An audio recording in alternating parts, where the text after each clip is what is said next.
possibly second video of today. Haven't done this in a minute, but definitely another one in a long series of videos we've been putting out here. And I do want to just hit this topic real quick here. It came out same day as Modesto's new brand, so I figured talk about this too while I have the recording equipment out. Possibly new indie league here. Some people may be familiar with the Inter-Country Baseball League, or it was essentially a semi-pro league up in Canada for the past few years. And they announced today that they're going to be going pro and changing their names to the Canadian Baseball League. I don't really know what to make of this. To be quite honest here, I'm only vaguely familiar with the league itself. I will say it seems like they went really hard into this unveiling. It seems like they went really hard into this new brand.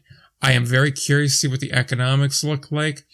I believe one of the teams I saw online and, the very niche space that we occupy, someone said that one of the teams plays in a city park and does not actually have the capacity for admitting fans as paying fans. So that'll be interesting to see how that plays out. If that team can even, take the field is a great question that we're going to have to find an answer to. This is pretty much just a Canadian thing. So this is across Canada as well. So it'll be interesting to see how that plays out. We've seen in both the Frontier and American, there are certain Canadian markets that work well. Winnipeg's done very well. Quebec's done very well. Ottawa's been hit or miss in the past, but this iteration of a team in Ottawa, vis-a-vis the Titans, has done very well. So I'm optimistic there. But Trois-Rivières has always struggled. So there's that as a challenge there. There was a team, I believe the London Rippers, way back in the day that didn't last terribly long. There's been other attempts into Canada, and there's been talk about putting teams in various parts of that region here. We obviously know the Frontier League would love to have a team in Montreal to complement their other Quebec province teams, but that's its own separate issue. So I'm curious to see how that works out. Travel's going to be a whole thing. The long and short on this one is just I'm excited to see how it plays out, but I'm not terribly optimistic. It doesn't really feel like there was the market for it. And like I said, I'm very curious to see how the economics and business side of this plays out, because I just don't see the viability here. I don't see what their market is going to be for players.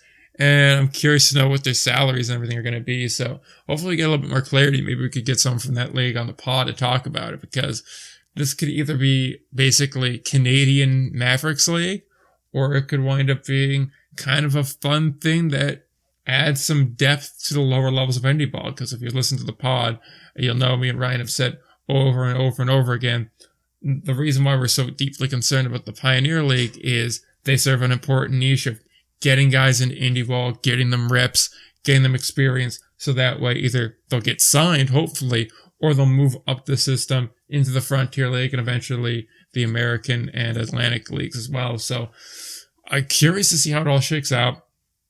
Don't know too much about it, but hopefully we'll get some answers soon, and we'll talk about it more on the pod this week. So be sure to keep an eye on that. But until next time, don't forget to play ball.